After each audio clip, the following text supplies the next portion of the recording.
आपने हर जगह सुना होगा कि एक पत्नी अपनी पति का हर सुख दुख में साथ देती है, लेकिन क्या हो अगर वही पत्नी अपने पति का सर काट कर गैस चूल्हे पे कुछ ऐसे उबाल रही हो जैसे वो बैगन का भरता बना रही है। लेकिन ये सुनकर आप विश्वास नहीं कर रहे होंगे, लेकिन यही सच है, क्योंकि आप देख रहे हैं क्राइम शो विद आलोक। 28 अप्रैल 2003 की वो डरावनी शाम थी जब साबर पुलिस स्टेशन के लैंडलाइन पर एक अनजान शख्स का कॉल आता है और वह व्यक्ति घबराते हुए लड़खड़ाते हुए पुलिस से कहता है बनारस नदी पिलर नंबर 11 के पास कटा हुआ सर मिला है जो पूरी तरीके से जल चुका है। इसके बाद जब तक वहाँ पे पुलिस पहुँचती है तो अंधेरा छा चुका था और रात की शुरुआत हो चुकी थी और पुलिस उस सर को देखती है तो पुलिस भी घबरा जाती है क्योंकि वह सर पूरी तरीके से जला हुआ था और सर की सिर्फ हड्डियां दिखाई दे रही थी। और वहीं पे पुलिस छानबीन करती है तो एक पास के कुएं में बिना कपड़े की एक डेड बॉडी मिलती है जिसका सर नहीं था। और छानबीन के दौरान ये पता चलता है कि जो कटा हुआ सर नदी के किनारे मिला था और कुएं से जो डेड बॉडी मिली थी वो एक ही शख्स के हैं, लेकिन किसका ये पहचान पाना बहुत मुश्किल था क्योंकि सर में सिर्फ हड्डियां दिखाई दे रही थी। और सबसे चौंकाने वाली बात ये थी कि बाईं आंख के नीचे की हड्डियां एक तार के सहारे से जोड़ी गई थी और ये तार इस केस को सॉल्व करने में बहुत अहम भूमिका निभाता है। और इसके बाद पुलिस बहुत छानबीन करती है लेकिन पुलिस को किसी भी व्यक्ति की गुमशुदगी की रिपोर्ट नहीं मिलती है और लास्ट में पुलिस को ही उस व्यक्ति का अंतिम संस्कार करना पड़ता है। और इस घटना के 4 दिन बाद 3 मई 2003 को राजस्थान में ये खबर पूरी तरीके से फैला दिया जाता है और खबर में हर एक पॉइंट को मेंशन किया जाता है। और अगले ही दिन मृतक के माता पिता और मृतक की पत्नी साबर पुलिस स्टेशन में आते हैं और बताते हैं कि 1 दशक पहले मेरे बेटे का एक एक्सीडेंट में उसकी आंख के नीचे की हड्डियां टूट गई थी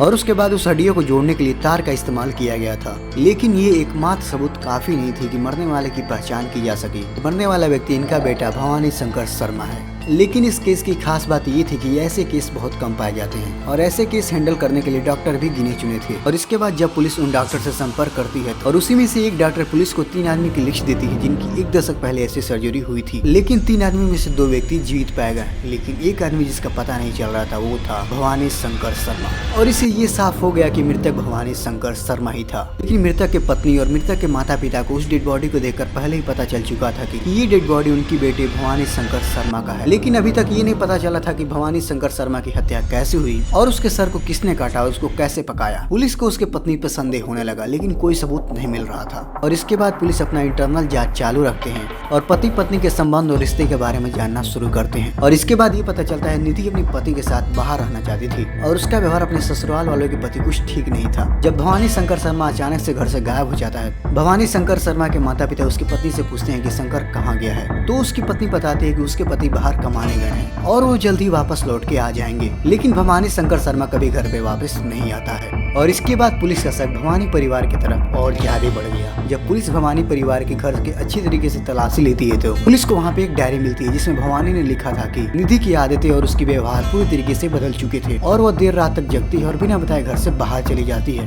भवानी को निधि पर शक होने लगा था कि शायद निधि उसको धोखा दे रही है। भवानी अपना चिंता व्यक्त करते हुए कहता है कि निधि भवानी की सारी प्रॉपर्टी अपने नाम करना चाहती थी और भवानी को अपने जान का भी डर लग रहा था। पुलिस इन बातों को पढ़कर निधि पर शक जताया और निधि पर नजर रखने लगी। और भवानी के माता पिता ने बताया कि निधि की आदतें और व्यवहार बिल्कुल बदल चुकी थी और वो अपने पति से अलग रहना चाहती थी। और निधि ने यह भी झूठ बोला था कि भवानी कहीं बाहर कमाने गया है, लेकिन असल सच्चाई तो कुछ और ही थी।